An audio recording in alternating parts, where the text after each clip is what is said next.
Faded glory, the unveiling of the architect. Prologue, the dawn of unity.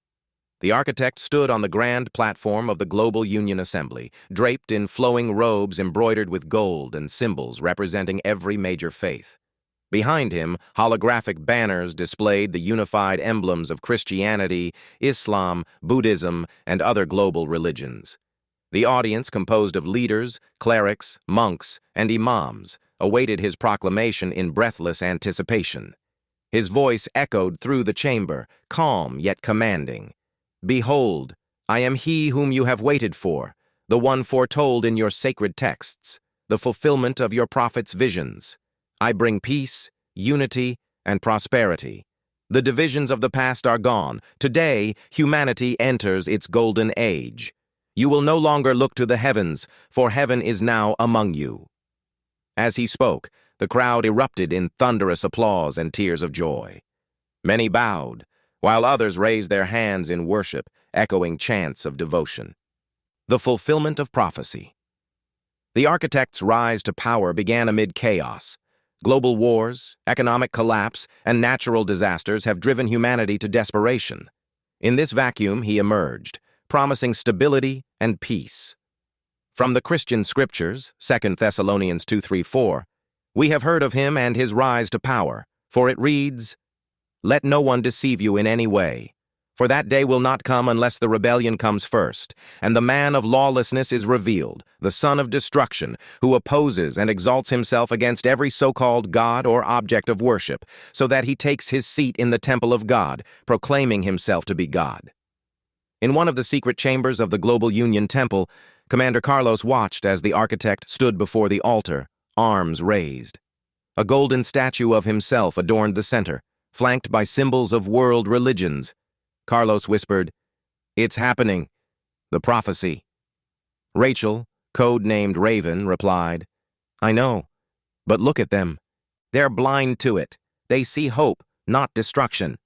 Carlos clenched his fists. "We need to warn them." The Imam of Islam. The architect appealed to the Islamic world by claiming to fulfill the prophecy of the coming Imam Mahdi. From Islamic Hadith, Sunan Ibn Majah 4077. "The Mahdi will be of my lineage and will fill the earth with equity and justice, as it was filled with oppression and tyranny." Millions gathered in Mecca as the architect delivered a speech in Arabic, quoting the Quran eloquently. "I have come as a servant of peace and justice. For too long the world has suffered under oppression. Today that ends. Allah has chosen this hour to restore balance, and I am his instrument." Imams fell to their knees. Some wept, proclaiming, "The Mahdi has come." But among them, a lone cleric, Sheikh Hamid, murmured, "This is not the Mahdi. This is the deceiver, the Dajjal." Raven, disguised in a hijab, approached Hamid. "You see the truth," she said. Hamid nodded. "And it will cost me my life." The fifth Buddha. In Nepal, the architect visited the monastery of Lumbini, where he sat, cross-legged, meditating beneath the Bodhi tree.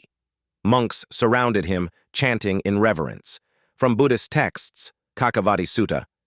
At that time, a blessed one, named Maitreya, will arise. He will be endowed with wisdom and will teach the path of righteousness, bringing peace and harmony. The architect addressed the monks. "I am Maitreya, the Buddha of the future. I come to guide you into enlightenment and end suffering. You need not wait for nirvana. I bring it to you now." The monks bowed, hailing him as the fifth Buddha. Yet, one elder whispered, "This is not enlightenment. This is darkness masquerading as light." The unveiling in Jerusalem. The architect's final declaration came in Jerusalem. He stood atop the rebuilt Temple Mount, flanked by religious leaders of every creed. From Revelation 13:16-18, it also forced all people, great and small, rich and poor, free and slave, to receive a mark on their right hands or their foreheads, so that they could not buy or sell unless they had the mark, which is the name of the beast or the number of its name. The Pope, revealed as the false prophet, declared, "All must take the mark of unity, a sign of loyalty to the new order. Without it, you cannot participate in the economy of this kingdom of peace." Crowds eagerly lined up to receive the mark, a biochip implanted beneath the skin, along with a bold tattoo placed on their forehead or right hand. Some resisted but were arrested as enemies of peace. Carlos and Raven, watching from the shadows, saw what was coming. Carlos whispered, "Revelation is unfolding. He's the Antichrist." Raven nodded. "And we're the resistance." The Fall of Freedom news screens broadcast the architect's proclamations. "Freedom is chaos. From now on, only unity exists. Your past allegiances are gone. Your new identity is humanity united under my guidance." In underground bunkers, pockets of Christians, Muslims, and Buddhists who saw through the deception gathered. Carlos led the resistance, rallying them with scripture. Carlos read Matthew 24:24-25, which says, "For false messiahs and false prophets will appear and perform great signs and wonders to deceive, if possible, even the elect. See, I have told you ahead of time." Carlos addressed them. "The architect isn't just a man, he's the beast. We've seen the signs, the mark, the false miracles, the control over buying and selling. We fight not just for freedom, but for souls." Raven added, "We need allies. People of all faiths who see through this must unite against him. But it won't be easy. The armies of the world stand with him."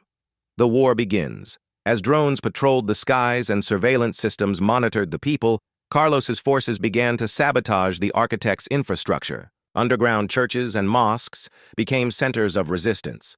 The architect declared them terrorists and ordered their extermination. Revelation 13:7. It was given power to wage war against God's holy people and to conquer them. Battles raged in the streets. Raven led covert strikes while Carlos trained new recruits. Hamid organized Muslim fighters, and the elder monk rallied Buddhists who refused to bow. The final battle.